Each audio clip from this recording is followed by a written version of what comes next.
Shalom, berjumpa lagi di channel Suara Penginjilan. Kiranya kasih dan penyertaan dari Tuhan kita Yesus Kristus selalu menyertai dimanapun saudara berada. Kembali kita akan belajar bersama-sama satu kebenaran firman Tuhan, agar kita semakin dibentuk dan terus bertumbuh serupa Kristus. Yang akan menjadi dasar pembelajaran kita pada hari ini terambil dari Amsal pasal 31 ayat 30a. Saya akan membacakannya untuk kita semua. Kemolekan adalah bohong dan kecantikan adalah sia-sia. Saudariku, kecantikan merupakan suatu yang sangat melekat bagi kaum wanita. Cantik itu sendiri didefinisikan sebagai suatu yang indah dan menarik. Kriteria cantik seorang wanita adalah bertubuh ideal, berkulit putih, memiliki rambut lurus, hitam, serta panjang. Sekarang ini banyak media yang menawarkan berbagai produk untuk memperbaiki penampilan wanita. Baik itu fashion, kosmetik, aksesoris, produk-produk pelangsing tubuh, pelembut kulit, pemutih kulit, dan sebagainya. Hal ini membuat kaum hawa sering berusaha menonjolkan kecantikan melalui pulasan kosmetik, balutan pakaian, serta perhiasan gemerlap. Kemolekan pun menjadi salah satu lahan komersial. Oleh karena itu, tidak sedikit wanita yang rela menghabiskan banyak uang dan melakukan berbagai macam cara agar terlihat cantik. Harga diri wanita saat ini mulai ditentukan oleh penampilan lahiriah. Namun apakah itu yang juga Tuhan lihat dari manusia? Sebenarnya merawat diri agar selalu tampak cantik dari luar oke-oke saja bagi kita sebagai wanita. Memang tidak salah menjaga kecantikan tubuh dan penampilan kita. Namun jika kecantikan fisik menjadi prioritas utama kita, maka akan menjadi berbahaya. Saudariku, mengapa saya katakan berbahaya? Karena ketika kecantikan fisik menjadi prioritas utama, maka kita akan sulit menerima jika ada bagian tubuh kita yang tidak sempurna. Tidak sedikit wanita yang melakukan berbagai cara untuk menutupi kekurangan tersebut. Tanpa disadari secara tidak langsung, kita telah menjadi pribadi yang tidak bersyukur atas apa yang telah Tuhan berikan. Bahkan ada yang datang ke dukun-dukun untuk memasang susuk agar tubuhnya memiliki daya tarik. Ada juga wanita yang menggunakan kecantikan fisiknya untuk memperalat lawan jenis atau mengoleksi beberapa pria sekaligus untuk mencari keuntungan pribadi. Saudariku, tidak sedikit juga wanita yang menggunakan pakaian yang terbuka dan transparan untuk menunjukkan keindahan tubuhnya. Hal ini bukan saja akan mendatangkan dosa atas dirinya, tetapi juga mendatangkan dosa kepada lawan jenis yang memandangnya. Kiranya hal ini tidak dilakukan oleh kita selaku wanita Kristen. Dalam Amsal pasal 31 ayat 30 mengatakan, kemolekan adalah bohong dan kecantikan adalah sia-sia. Tetapi istri yang takut akan Tuhan dipuji-puji. Dalam terjemahan bahasa Indonesia sehari-hari, ayat ini berbunyi demikian. Paras yang cantik tak dapat dipercaya dan kecantikan akan hilang. Tetapi wanita yang taat kepada Tuhan layak mendapatkan pujian. Apa yang dimaksud dengan kecantikan di sini adalah sesuatu yang bersifat lahiriah. Dalam penggunaan bahasa aslinya, kata ini berarti sesuatu dengan penampilan yang elok, indah, cantik. Tetapi kata ini sama sekali tidak menggambarkan adanya kecantikan dari dalam diri.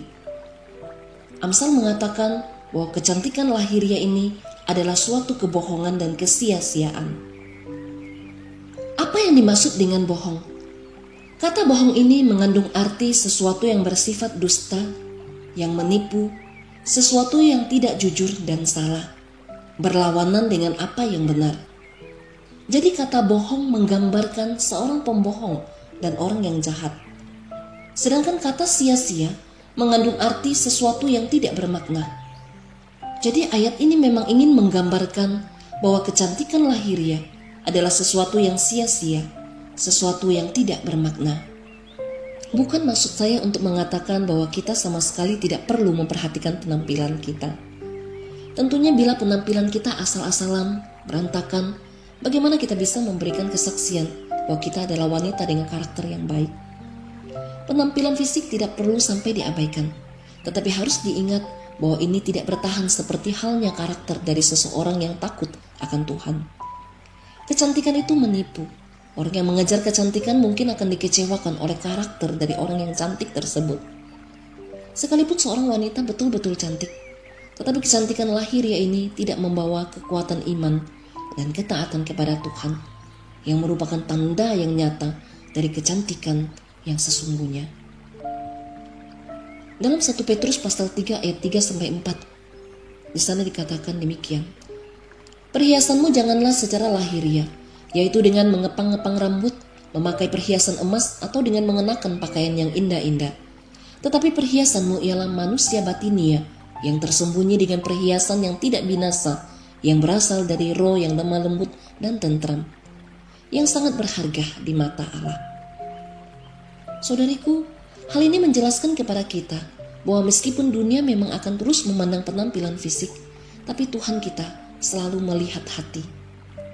Perlu kita sadari bahwa kecantikan fisik itu hanya bersifat sementara, dan semua itu dapat hilang dalam sekejap. Dengan berjalannya waktu, kita akan menjadi tua dan keriput.